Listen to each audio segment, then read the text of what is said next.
काले पानी वाले आसमान में बादल आए, बोलो कैसे आकर छाए, हवा पकड़कर लाती सरसर छाए जैसे काले कंबल, कितने सुंदर लगते बादल। पेड़ों जैसे भेड़ों जैसे लगते जैसे चलते घोड़े, बन जाते हाथी के जोड़े, नन्हे जलकण गए भाप बन, उसी भाप ने ठंडक पाई, बादल बरसे बरसा आई।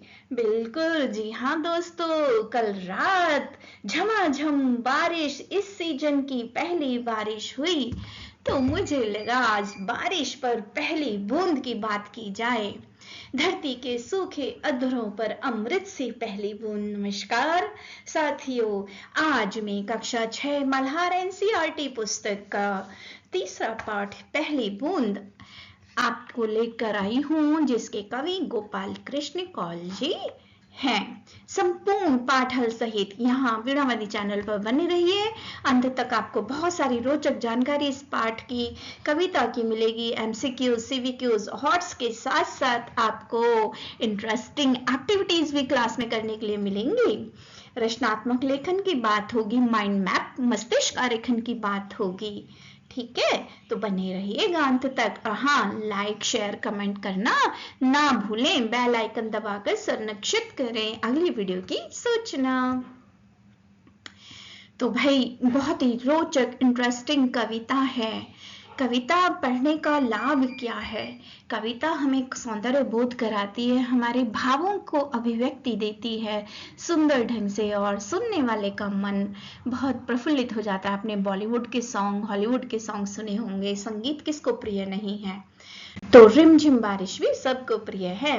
अच्छा ये बताओ, बारिश को देखकर और इसकी झमाझम आवाज को सुनकर कैसा लगता है? सावन का महीना किसको नहीं भाता, है ना? बरसते मेघ देखकर आपके मन में क्या ख्याल उठते हैं बताइएगा, है ना?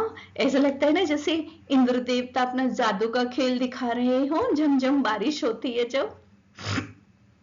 बिल्कुल मैजिक है ये भी।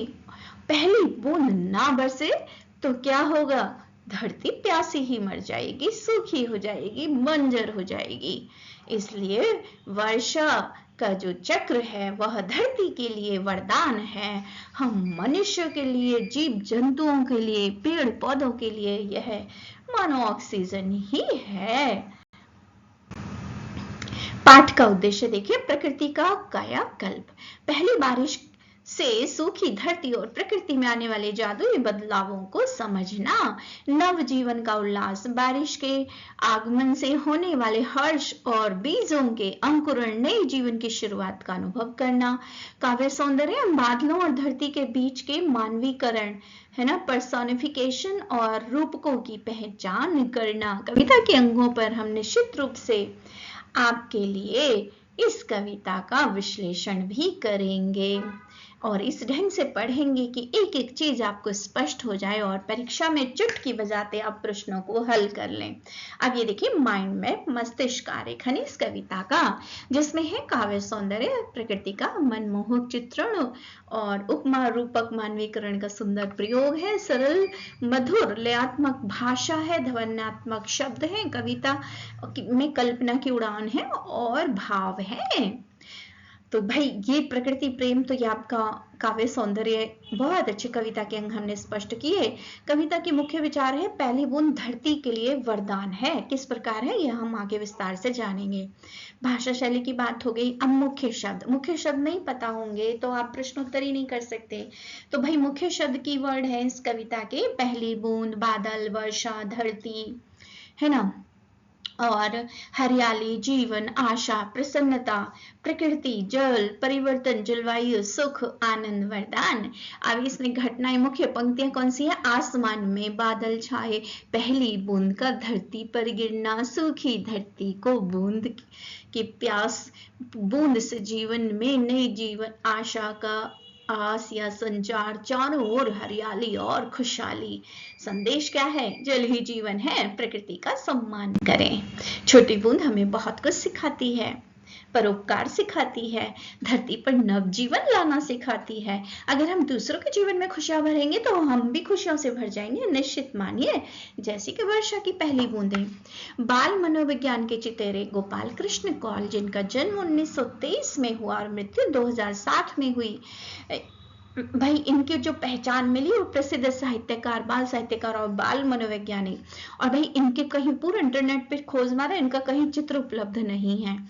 यानी कि ये अपने से ज्यादा अपनी रचनाओं को फेमस करना चाहते हैं, प्रसिद्ध करना चाहते हैं। समष्टि से व्यष्टि से ज्यादा समष्टि पर यकीन करते हैं। मैं प्रमुख नहीं हूँ, मेरा काम प्रमुख है, मेरी भी यही धारणा है। रचनाएं देश प्रेम, प्रकृति और जीव जंतुओं से जुड़ी मनोरम कविताएं। देश हमें देता है सब कुछ, हम भी तो कुछ देना सीखें, ये उनकी फिलॉसफी है, सिद्धांत है। कवि शब्द परिचय। कवि से देखिए, धरती के सूखे अधरों पर पहली बूंद के गिरने का अद्भुत दृश्य रचने वाले बाल साहित्यकार गोपाल कृष्ण ने गजलें भी लिखी हैं और बच्चों के लिए देश प्रेम, प्रकृति, जीव जंतुओं से जुड़ी बहुत सी मनोरम कविताएं लिखी हैं। मनोरम मतलब आकर्षक, मधुर, सुंदर। अपनी एक अन्य कविता हम कुछ सीखे में वे कहते हैं कि देश हमें देता है सब कुछ, हम भी तो कुछ देना सीखें। अब कविता का सार एक नजर में 3 पॉइंट्स में हमने इसको डिवाइड कर दिया। अमृत का आगमन, नवजीवन का संचार, आसमान का उल्लास। तो ये 3 पॉइंट याद कर लीजिए और फिर इसी में आप इलाबोरेट करके कविता का सार या मूल भाव, संदेश आता है, कुछ भी आता है, ट्रिक है ये, आप आसानी से उसको वर्णन कर सकेंगे परीक्षा के दौरान। तो वर्षा का आना यानी पावस ऋतु के पहले दिन जब आसमान से पहली बूंद धरती के सूखे होठों पर गिरती है तो वह अमृत के समान लगती है। सौंधी सौंधी महक किसी को कहते हैं, मिट्टी की खुशबू, वर्षा की सौंधी महक। नवजीवन का संचार, जब धरती पर पहली वर्षा होती है तो सूखी धरती से अंकुर फूट पड़ते हैं, हरियाली का जीवन आता है, मानो जीवन अंगड़ाई ले रहा हो। सूखी घास मुस्कुरा उठती है, काले बादल नीले आसमान की आंखों की पुतली जैसे लगते हैं, बादलों की गर्जना ऐसे लगती है जैसे नगाड़े बज रहे हो, ढम ढमा ढम ढम, ढम ढमा ढम। तो पहली बूंद, वह पावस का प्रथम दिवस जब पहली बूंद धरा पर आई, अंकुर फूट पड़ा धरती से, नव जीवन की ले अंगड़ाई। धरती के सूखे अधरों पर गिरी बूंद अमृत सी आकर, वसुंधरा की रोमावली से हरी दूबद की मुस्काई, पहली बूंद धरा पर आई। आसमान में उड़ता सागर लगा बिजलियों के स्वर्णिम पर, बजा नगाड़े जगा रहे हैं बादल धरती की तरुणाई, पहली बूंद धरा पर आई। नीले नैनों सा यह अंबर, काली पुतली से ये जलधर, करुणा विगलित अश्रु बहाकर धरती की चिर प्यास बुझाई। बूढ़ी धरती शस्य श्यामला बनने को फिर से ललचाई, अजी पहली बूंद धरा पर आई, धरती की चिर प्यास बुझाई। तो कितनी सुंदर कविता है। अब इसमें जो करुणा विगलित अश्रु बहाकर, मतलब सूखी धरती, बंजर धरती को देखकर, तड़कती धरती को देखकर मानो आसमान में छाए बादल करुणा से भर उठे और उनके नैनों से अश्रु रूपी जल बह निकला और वही वर्षा आई है। और ये जो जलधर, जलधर माने सागर भी होता है, जलधर माने मेघ, बादल भी होता है, क्योंकि वो जल को धारण करते हैं, उससे शब्द बना जलधर, जल को धारण करने वाले। तो कवि ने कल्पना करी है कि ये जो बादल हैं ये अंबर के मानो काली पुतली से हैं, आंख हैं, है ना। और दया आई धरती सूखी देखकर और उसकी आंख से आंसू बह निकले, जिसने धरती की लंबी प्यास बुझा दी। और बूढ़ी धरती, सूखी धरती फिर से शस्य श्यामला, शस्य श्यामला मतलब हरी भरी हो गई, बनने को फिर से ललचाई, पहली बूंद धरा पर आई। वाह क्या सुंदर कविता है। अब बच्चों थोड़ी बहुत कविताएं मैं भी लिख लेती हूँ। तो एक ऐसी ही मेरी कविता वर्षा ऋतु पर भारत सरकार के बाल साहित्य कविता संग्रह में प्रकाशित हुई है। ठीक है, कागज की नाव जिसका शीर्षक है। भाव सामयिक के लिए मैं इसे आपको सुना रही हूँ। कागज की नाव। रिम झिम बारिश आई, काली घटा फिर से छाई, नदी सी सड़क लबालब पानी, मुझे कागज की नाव चलानी, चुन्नू मुन्नू घर पर आए, रंग बिरंगे छाते लाए, कभी छप छप कभी थप थप, अच्छी लगती मुझको टप टप, सावन के घर न्योता दे आई, ढेरों खुशियां फिर से लाई, रिम झिम बारिश आई, काली घटा फिर से छाई। है ना मजेदार? आनंद लीजिए इसका। वाह। प्रथम दिवस की अंगड़ाई। फिर से देखिए, ये हम अब विश्लेषण कर रहे हैं इसका एक एक पैराग्राफ का। वह पावस का प्रथम दिवस जब पहली बूंद धरा पर आई, अंकुर फूट पड़ा धरती से, नव जीवन ले अंगड़ाई। अब इसमें किसकी बात हो रही है? पावस से नहीं, वर्षा ऋतु, धरा, धरती की बात हो रही है। नव जीवन, नया जीवन की बात हो रही है। भावार्थ क्या है कि वर्षा ऋतु के पहले दिन जब बारिश की पहली बूंद धरती पर गिरती है तो धरती के भीतर छिपा बीज अंकुरित हो उठता है। ऐसा लगता है मानो कोई नया जीवन अपनी नींद से जागकर अंगड़ाई ले रहा हो। फिर देखिए पर्सोनिफिकेशन यहाँ कैसे किया गया है धरती का। धरती के सूखे अधरों पर गिरी बूंद अमृत से आकर, वसुंधरा की रोमावली से हरी दूब पुल की मुस्काई, अजी पहली बूंद धरा पर आई। सूखे अधरे, ड्राई लिप्स, यानी कि सूखी प्यासी जमीन की बात यहाँ हो रही है, और रोमावली गुजबम्स, हरी दूब, घास का खुशी से उगाना, है ना। तो काव्य सौंदर्य क्या है इसमें? कवि ने धरती को एक प्यासे मनुष्य के रूप में चित्रित किया है। बारिश की बूंद अमृत है और हरी दूब का उगना धरती के रोमांचित होने, रोंगटे खड़े होने जैसा प्रतीक उसको माना गया है। अब इसमें आसमान का उल्लास और नगाड़ा की बात कैसे हुई है? तीसरे अनुच्छेद में, आसमान में उड़ता सागर लगा बिजलियों के स्वर्णिम पर, बजा नगाड़े जगा रहे हैं बादल धरती की तरुणाई, पहली बूंद धरा पर आई।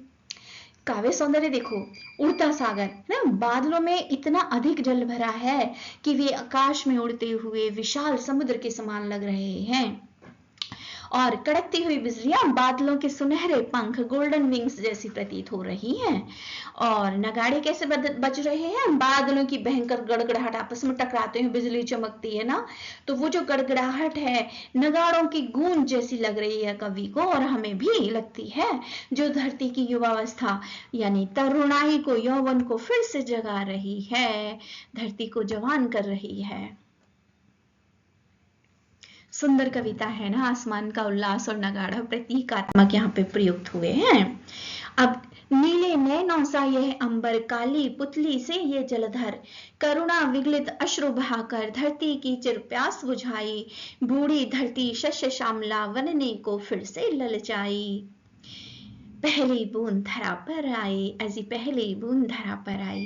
भावार्थ है, आसमान धरती की पीड़ा देखकर करुणा के आंसू बारिश बहा रहा है। इन अमृत समान बूंदों ने सूखी बूढ़ी धरती की पुरानी प्यास बुझा दी है, जिससे वह फिर से हरी भरी शस्य श्यामला बनने के लिए लालायित हो उठी है। नीले नैन, ब्लू आईज, है ना, नीला आसमान। काली पुतली यहाँ क्या है? काले बादल। करुणा के अश्रु क्या है? बारिश की बूंदें। बहुत सुंदर प्रतीक इसमें इस्तेमाल हुए हैं। आप देखिए एमसीक्यूज। कविता में नवजीवन ले अंगड़ाई किसके लिए प्रयुक्त हुआ है? अंकुर। सही उत्तर है हमारा अंकुर के लिए, राइट। फिर अगला प्रश्न है, नीले नयनों सा यह अंबर, काली पुतली से यह जलधर में काली पुतली है बादल। सही उत्तर। आप देखिए मिलान करें जो आपकी पाठ्य पुस्तक में आया है। आसमान में उड़ता सागर बादल है, बजा नगाड़े जगा रहे हैं मेघ गर्जना, नीले नैनों सा यह अंबर यानी आकाश, वसुंधरा की रोमावली सी यानी कि हरी दूब। आप देखिए सोच विचार के लिए प्रश्न आपके सामने लाई हूँ। हायर ऑर्डर थिंकिंग स्किल इस पाठ के। बारिश की पहली बूंद से धरती का हर्ष कैसे प्रकट होता है? बारिश की पहली बूंद गिरने से धरती का हर्ष कई रूपों में प्रकट होता है। सूखी धरती के भीतर सोए हुए बीजों से अंकुर फूट पड़ते हैं जो नई जीवन की अंगड़ाई के समान लगते हैं। धरती की प्रसन्नता उसके शरीर पर उगी हरी धूप घास के माध्यम से दिखाई देती है, जो बूंद पाकर पुलकित होकर मुस्कुराने लगती है। दूसरा प्रश्न, जिसमें आकाश और बादलों की तुलना की गई है। तो कविता में आकाश और बादलों को किन के समान बताया गया है? तो आकाश को मानव की नीली आंखों, नीले नयनों के समान और काले बादलों को उन आंखों की पुतली के समान बताया गया है। इसके अतिरिक्त आसमान में उड़ते बादलों को पंख लगाकर उड़ते हुए विशाल समुद्र के समान भी दर्शाया गया है। अब सृजन का प्रश्न है कि देखिए भाई, नाम देना है आपको। इसके लिए चित्र दिखाया आपके पाठ्य पुस्तक के बैक एक्सरसाइज में ये आया है नाम। तो भाई मैंने इसको नाम दिया है कि रेतीली भूमि रेगिस्तान की है और वहां पे एक पौधा मरुस्थल की कठोरता में भी जीवित खड़ा हुआ है। इसे मैं रेगिस्तान का संघर्ष या प्यासी धरती की आशा नाम देना चाहूंगी, या जहां चाह वहां रह। अनुमान और कल्पना से प्रश्न जो आपकी पाठ्य पुस्तक में दिए हैं। कल्पना कीजिए, यदि बारिश की पहली बूंद ना गिरती तो धरती का स्वरूप कैसा होता? यदि बारिश की पहली बूंद ना गिरती तो हम सभी जानते हैं धरती सूखी, प्यासी, बेजान, बंजर बनी रहती, कुछ ना उगता, हम भूखों मर जाते। भाई खाने को फसल, सब्जी, फल कुछ नहीं होगा। फिर चारों ओर केवल धूल और तपन का साम्राज्य होता। मिट्टी के भीतर सोए हुए बीज कभी अंकुर बनकर बाहर नहीं आ पाते और ना ही हमें चारों ओर छाई हुई वह सुंदर हरियाली देखने को मिलती। पशु पक्षी और मनुष्य सभी पानी के अभाव में व्याकुल रहते और प्रकृति का वह नवजीवन वाला रूप कभी प्रकट नहीं हो पाता। अनुमान लगाइए कि कवि ने बादलों को आसमान में उड़ता हुआ सागर क्यों कहा है? तो कवि ने बादलों को आसमान में उड़ता हुआ सागर इसलिए कहा है क्योंकि समुद्र का जल ही भाप बनकर आकाश में, यानी कि बाष्प बनकर बादलों का रूप ले लेता है। जैसे सागर विशाल होता है और उसमें अपार जल भरा होता है, वैसे ही काले बादलों में भी अथाह जल समाया होता है जो वर्षा के रूप में धरती पर गिरता है। कवि की कल्पना में वे बादल आसमान में तैरते हुए समुद्र के समान प्रतीत होते हैं जो धरती की प्यास बुझाने की शक्ति रखते हैं।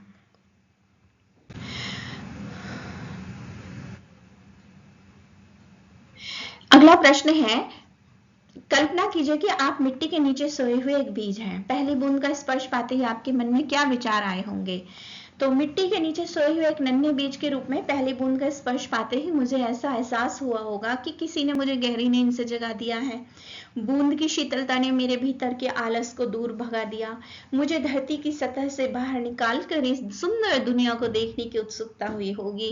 एक बीज कविता में जैसा वर्णन है आपने पढ़ी हो तो मुझे लगा होगा कि अब मेरा नया जीवन शुरू होने वाला है और मैं एक अंगड़ाई लेकर मुस्कुरा उठा होऊंगा। बजा नगाड़े जगा रहे हैं बादल धरती की तरुणाई। इस पंक्ति के आधार पर अनुमान लगाइए कि बादलों की गड़गड़ाहट का प्रकृति पर क्या प्रभाव पड़ता होगा। तो भाई बादलों की गड़गड़ाहट किसी विजयी सेना के नगाड़ों की तरह लगती है जो पूरी प्रकृति को सचेत और उत्साहित कर देती है। इसका प्रभाव यह पड़ता होगा कि सोए हुए जीव जंतु जाग जाते होंगे, मोर नाचने लगते होंगे और पेड़ों की शाखाएं खुशी से झूमने लगती होंगी। यह आवाज धरती को यह संदेश देती है कि अब आलस छोड़कर फलने फूलने का समय आ गया है, जिससे धरती का कोना कोना जोश और यौवन तरुणाई से भर जाता है। ठीक है, तो ये जो कल्पना और अनुमान हमें कविता के उन हिस्सों में समझने में मदद करते हैं जो शब्दों के पीछे छिपे होते हैं। जैसे कवि ने बादलों में सागर और आकाश में आंखों देखी, वैसे ही आप भी अपनी कल्पना से प्रकृति के हर छोटे बदलाव को एक नई कहानी देख सकते हैं। खोज करिए आपकी नजर में प्रकृति के कौन से अंग आपको प्रभावित करते हैं। प्रकृति के प्रति, नेचर के प्रति इससे आपकी संवेदनशीलता भी बढ़ेगी। आप देखिए इसमें जो फूट डालना, फूट शब्द से क्या क्या बना, घड़ा फूटना, अंकुर फूटना, जैसे कि फुट फुट कर रोना, कितने मुहावरे बन गए। जलधर से धर शब्द है, ऐसे धर लगा के गिरधर, भगवान कृष्ण, हलधर, मुरलीधर, धराधर, है ना, कितने शब्द बन जाते हैं। शब्द पहेली में जैसे एक प्रकार का वाद्य यंत्र है नगाड़ा, आंख के लिए कन्या शब्द नयन, जल को धारण करने वाला जलधर, एक प्रकार की हरी घास दूब, आंसू का समानार्थी अश्रु, आसमान का समानार्थी अंबर। इसी तरह शब्दों का ज्ञान है, इसे पढ़िए और समझिए। फिर आपकी बात है, ये प्रश्न आप पढ़िए और समझिए और समाचार पत्र के लिए संवाददाता बन के वो एक्टिविटी आप क्लास में कर सकते हैं। एक उदाहरण मैंने आपको दिया है। फिर शब्दों के पर्यायवाची शब्द हैं जो इम्पोर्टेंट हैं, फिर विलोम शब्द हैं, ये इम्पोर्टेंट इस पाठ के, आप इनका अध्ययन करिए। योग्यता आधारित सीवीक्यूज, ठीक है, जैसे कि अंकुर फूट पड़ा धरती से, नव जीवन की ले अंगड़ाई। पंक्ति के माध्यम से कवि जीवन में आशा और सकारात्मक परिवर्तन के महत्व को किस प्रकार प्रकट करना चाहता है। तो इस पंक्ति के माध्यम से कवि यह संदेश देना चाहते हैं कि जीवन में कितनी भी शुष्कता या कठिन समय, तपती गर्मी क्यों ना हो, अनुकूल अवसर पहली बूंद मिलते ही यानी कि पुनर्जन्म या प्रगति संभव है। जैसे मिट्टी के भीतर सोहा बीज पहली बूंद का स्पर्श पाते ही आलस छोड़कर बाहर निकल आता है, वैसे ही मनुष्य को भी अपनी सुप्त शक्तियों को जगाकर नए उत्साह के साथ कार्य करना चाहिए। यह अंगड़ाई संघर्ष के बाद मिलने वाली सफलता और नई शुरुआत की ऊर्जा का प्रतीक है। दूसरा प्रश्न है, कविता में बादलों द्वारा नगाड़े बजाकर धरती की तरुणाई को जगाने का वर्णन है। वर्तमान पर्यावरणीय संकट को देखते हुए क्या आपको लगता है कि प्रकृति की यह तरुणाई, शक्ति और यौवन खतरे में है? इसे बचाए रखने के लिए आपके क्या सुझाव है? हाँ, वर्तमान समय में प्रदूषण और वनों की कटाई के कारण प्रकृति की यह तरुणाई सचमुच खतरे में है। यदि वर्षा का चक्र बिगड़ता है तो बादलों के नगाड़े और धरती की प्रसन्नता कम होने लगती है। इसे बचाए रखने के लिए हमें जल संरक्षण यानी कि रेन वाटर हार्वेस्टिंग करनी चाहिए, अधिक से अधिक पेड़ लगाने चाहिए, प्रकृति के संसाधनों का यानी कि नेचुरल रिसोर्सेस का अंधाधुंध दोहन ना करें। जब धरती हरी भरी रहेगी तभी यह शस्य श्यामला बनी रहेगी, उर्वरा रहेगी और उसका जो यौवन है वह संरक्षित सुरक्षित रहेगा। फिर ये प्रश्न है कहीं ना कहीं मैंने आपको डिस्कस कर दिए, हम विस्तार से जानिए और समझिए। एक आरटीसी आसमान में उड़ता सागर लगा बिजलियों के स्वर्णिम पर, है ना। इसके प्रश्न बहुविकल्पी, जैसे कवि ने बादलों के लिए काली पुतली शब्द का प्रयोग किसके संदर्भ में किया है? तो इसका उत्तर है नीले आकाश रूपी आंखों के लिए। बादलों की गड़गड़ाहट की तुलना किससे की गई है? भाई बादलों की गड़गड़ाहट नगाड़े की आवाज से की गई है। अगला प्रश्न देखिए, बिजलियों के स्वर्णिम पर इस पंक्ति के माध्यम से कवि क्या दृश्य चित्रित करना चाह रहे हैं? तो इसका उत्तर आपको अभी पता चलेगा। बादलों द्वारा धरती की तरुणाई जगाने का क्या आशय है? फिर ये कथन और कारण के प्रश्न हैं, ओपन एंडेड प्रश्न। इस पद्यांश के भावों को समझते हुए इसके लिए कोई एक आकर्षक शीर्षक चुनिए और तर्क सहित बताइए कि आपने यह शीर्षक क्यों चुना है। तो देखिए ये प्रश्न है इसके कि भाई आशय तो यह है कि जैसे नगाड़ों की आवाज सोए हुए व्यक्ति में जोश भर देती है, वैसे ही बादलों की गड़गड़ाहट सुनकर धरती का आलस दूर हो जाता है, उसमें नया उत्साह संचार होता है। और बादलों के माध्यम से कवि ने अद्भुत मानवीकरण किया है ना। ऐसा लगता है मानो बादलों ने सोने के पंख लगा लिए हों और आकाश में पक्षियों की तरह उड़ रहे हों। कथन और कारण में जो है आ वाला उत्तर सही है, दोनों सही है और कथन सही व्याख्या करता है। ओपन एंडेड प्रश्न, प्रकृति का मानवीकरण और आकाश की पुतली, ठीक है। वर्षा ऋतु भी शीर्षक हो सकता है क्योंकि कवि ने निर्जीव प्रकृति को सजीव मानव अंगों और क्रियाओं के साथ दर्शाया है। ये प्रश्नोत्तर आपकी कल्पनाशीलता, क्रिएटिविटी को बढ़ाते हैं। अब इस पाठ की रोचक गतिविधियां आप क्या कर सकते हैं? भाई मौसम संवाददाता का अभिनय कर सकते हैं, मौसम का वर्णन करिए। एक एग्जाम्पल मैंने भी पिछली स्लाइड में दिया है। इंद्रधनुष का सृजन, काव्य लेखन कर सकते हैं, चित्र बना सकते हैं, स्वरचित कविता लिख सकते हैं। पारंपरिक, अब इसमें नगाड़ों की बात आई है तो भारत के वो कौन से पारंपरिक वाद्य यंत्र हैं? आपने अपनी दादी नानी से सुना होगा कि उनके जमाने में जब होली का उत्सव आता था, दिवाली का आता था, तो किस तरह से ढोल नगाड़े बजा करते थे और पूरे 1 महीने तक ये उत्सव चला करते थे। सृजन और नामकरण, ठीक है। तो ये मैं आपको बता चुकी हूँ। पाठ से आगे क्या है, पर्सनल रिफ्लेक्शन। बारिश आने पर आपको कैसा लगता है? भाई मुझे तो मेरा मन उल्लास से भर जाता है, कई बार मुझे रुला भी देता है, और कई बार ऐसा लगता है अगर मैं दुखी हूँ, अगर बारिश आती है तो उस समय लगता है कि जैसे बादल मेरी ही आंख का पानी बहा रहे हैं। पेड़ों का धुल जाना, सौंधी महक, कागज की नाव चलाना बहुत ही आनंददायक है। चारों तरफ छाई हरियाली मन को असीम शांति देती है। और फिर ओपन एंडेड प्रश्न, आपको कौन सी ऋतु सबसे अधिक प्रिय है और क्यों? इसका उत्तर आप खुद लिखिए। फिर ये प्रश्न उत्तर जो आपकी पहेली आई है, पाठ के मुहावरे, फूट पड़ना, अंगड़ाई लेना, प्यास बुझाना, मैंने आपको डिस्कस किया। अब आपके लिए प्रश्न है, क्रिएटिविटी वर्कशीट में आप इसे लगा सकते हैं। बरसात में जब हम छाता लेकर निकले, बच्चे स्कूल जाते हैं ना, तो आप जब स्कूल जाते हो और कभी आप आ रहे हैं सड़क पर छाता नहीं लाए और लाए, तो दोनों ही परिस्थितियों में डालकर स्वयं को एक अनुच्छेद लिखें। एक उदाहरण के तौर पे जैसे मैं यहाँ पर लाई हूँ छोटा सा चित्र वर्णन, अनुच्छेद भी लिख सकते हैं, चित्र वर्णन भी कर सकते हैं, है ना इंटरेस्टिंग, रोचक एक्टिविटी। इसमें आपको भावों को समझने का अवसर मिलेगा। फिर एक रचनात्मक प्रश्न, पहली बूंद विषय पर चित्र वर्णन कीजिए, ठीक है।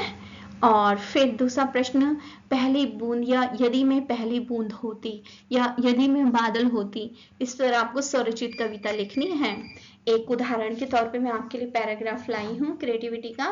मैं अंबर से उतरी प्यासी धरा को मिली, मैं अंबर से उतरी प्यासी धरा को मिली, पहली बूंद में नई आशा जगाती हुई, प्यासी कली खिली मोर ने पंख फैलाए, धरती की सौंधी महक हर दिल को भाए। ठीक है, तो पाठ का संदेश क्या है? ये प्रश्न आ सकता है कि कविता का सेंट्रलाइजेशन यानी कि केंद्रीय भाव, मूल भाव, या फिर संदेश लिखो। इन सब के एक ही उत्तर बनेगा प्रश्नों का। तो भाई 4 पॉइंट याद कर लीजिए, करुणा, अमृत, नवजीवन, शस्य श्यामला।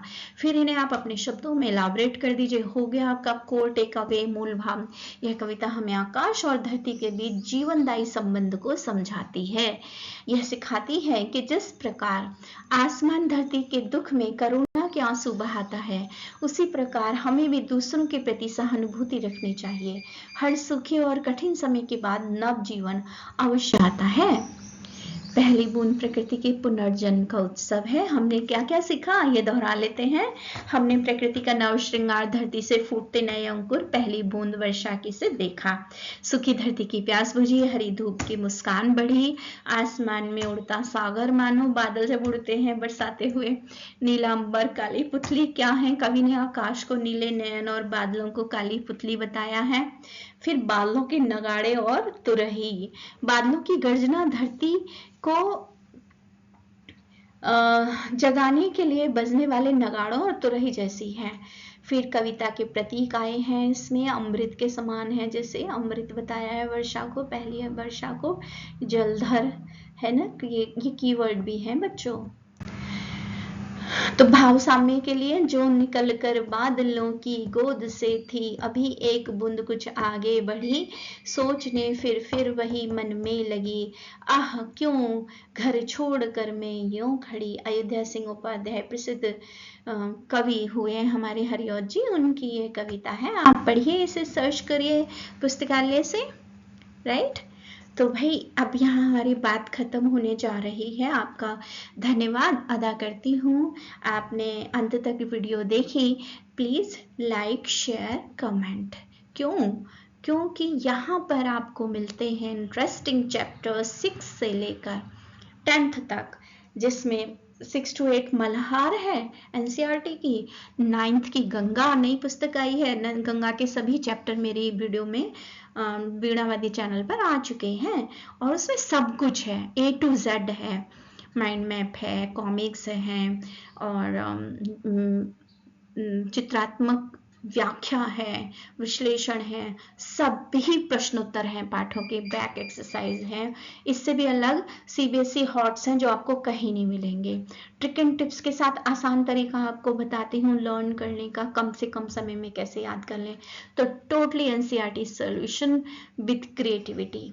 तो बने रहिए वीणावादी चैनल पर। शुभ दिवस, धन्यवाद। इस संकल्प के साथ आपको छोड़ रही हूँ कि ले मेरे साथ संकल्प, प्रकृति का संरक्षण ही जीवन का आधार है। क्यों?